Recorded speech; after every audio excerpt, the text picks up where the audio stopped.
নমস্কার বন্ধুরা, সবাই কেমন আছেন? গত 13ই ফেব্রুয়ারি আমরা প্রয়াগরাজের উদ্দেশ্যে বের হয়ে পড়লাম। প্রয়াগরাজ হলো ভারতের উত্তরপ্রদেশের মহানগর। এই শহরেই যমুনা ও গঙ্গা নদী মিলিত হয়েছে। পৌরাণিক ত্রিবেণী সঙ্গম অর্থাৎ গঙ্গা, যমুনা ও সরস্বতী নদীর মিলনস্থল এলাহাবাদ একটি পরিচিত পর্যটক কেন্দ্র। 144 বছর পর আবারও প্রয়াগরাজে এই মহাকুম্ভ মেলা দেখার সৌভাগ্য আমাদের হলো। এই কুম্ভ মেলা প্রতি 12 বছর অন্তর 4টি পবিত্র স্থানে অনুষ্ঠিত হয়। এই 4টি স্থান হলো প্রয়াগরাজ, হরিদ্বার, নাসিক এবং উজ্জয়িনী। জানি না এই অমৃত স্নানের ফলে পাপ পুণ্যর হিসেব কিছু আছে কিনা, তবে এই মেলায় অংশগ্রহণ করতে পেরে আমি নিজেকে খুব ধন্য মনে করি। তবে মনটা খুব টেনেছিল প্রয়াগরাজে যাবার জন্য। সেই জন্যই 13ই ফেব্রুয়ারি ঠিক বিকেল 4টে নাগাদ আমরা গাড়ি নিয়ে বেরিয়ে পড়লাম প্রয়াগরাজের উদ্দেশ্যে। রাস্তায় যেতে যেতে চারিদিকে প্রাকৃতিক সৌন্দর্য সত্যিই মনকে ভীষণ মুগ্ধ করে। রাস্তায় যেতে যেতে ঠিক 11টা নাগাদ আমরা এই রেস্টুরেন্ট থেকে কিছু খাবার কিনে নিলাম রাতের ডিনারের জন্য। তারপর গাড়ির মধ্যে রাতের ডিনার সেরে আমরা আবারও যাত্রা শুরু করলাম।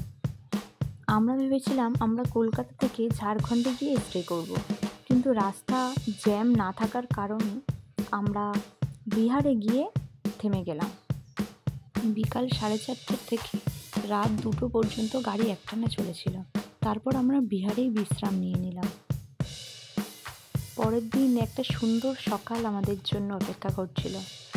বিহারের চারিদিকের এই প্রাকৃতিক সৌন্দর্য আমার মনকে সত্যিই মুগ্ধ করেছে।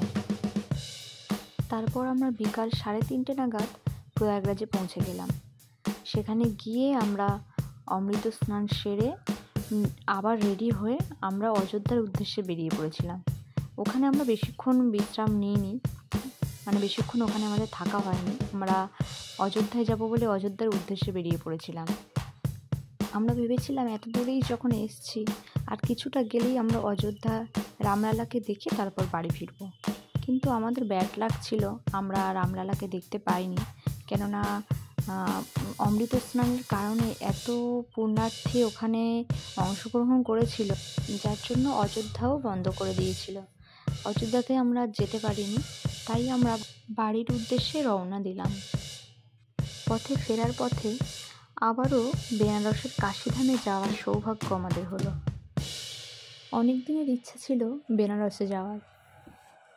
সেই ইচ্ছেটা এই কুম্ভ মেলা থেকে ফেরার পথেই আমাদের পূরণ হয়ে গেল।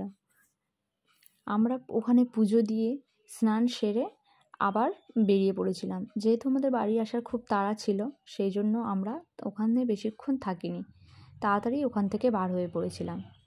তবে যতক্ষণ ওখানে ছিলাম মনটা যেন একটা অনন্য শান্তিতে ভরেছিল। কাশীতে স্নান সেরে আমরা আবারও বেরিয়ে পড়লাম বাড়ির দিকে। পথে আস্তে আস্তে আবারও বিকালের অপরূপ সৌন্দর্য মনকে সত্যিই মুগ্ধ করছে। আর আমার এই রাস্তার এই অপরূপ সৌন্দর্য দেখতে সত্যি ভীষণ ভালো লাগে। আর আপনাদের এইরকম দৃশ্য দেখতে কার কার ভালো লাগে অবশ্যই কমেন্টে জানাবেন। যারা প্রকৃতিপ্রেমী তাদের তো নিশ্চয়ই ভালো লাগবে এরকম অপরূপ সৌন্দর্য। 11টা নাগাদ আমরা গয়াতে গিয়ে পৌঁছালাম। সেখানে গিয়ে একটা টোটোওয়ালার সাথে আমাদের কথা হলো। তিনি বললেন যে তিনি কয়েকটা জায়গা আমাদের ঘুরে দেখাবেন। তবে একটা জিনিস লক্ষ্য করেছিলাম, এখানে চারপাশে বুদ্ধদেবের মন্দিরই ভর্তি। আমাদের উনি 7টা জায়গা দেখিয়েছিলেন, 7টা মন্দির দেখিয়েছিলেন। আমরা সেই 7টা মন্দির দর্শন করেছিলাম। তারপর আমাদের আবার ফেরার তাড়া ছিল। সেই 7টা মন্দিরের মধ্যে এটা হলো দ্বিতীয়টি। তো এই মন্দিরটা আমার ভীষণ ভালো লেগেছিল, সবগুলোই খুব ভালো লেগেছে, কিন্তু এটার এই বুদ্ধের এই স্ট্যাচুটা এত সুন্দর আর এত উঁচু, এর পাশে দাঁড়িয়ে নিজেকে খুব ছোট ছোট মনে হচ্ছিল। তবে খুব ভালো লেগেছিল বুদ্ধের এই স্ট্যাচুটা দেখতে। আমরা বুদ্ধদেবের এই মন্দিরটি ভালো করে পরিক্রমা করে তারপর নেক্সট মন্দিরের কাছে গেছিলাম।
দিয়ে আমি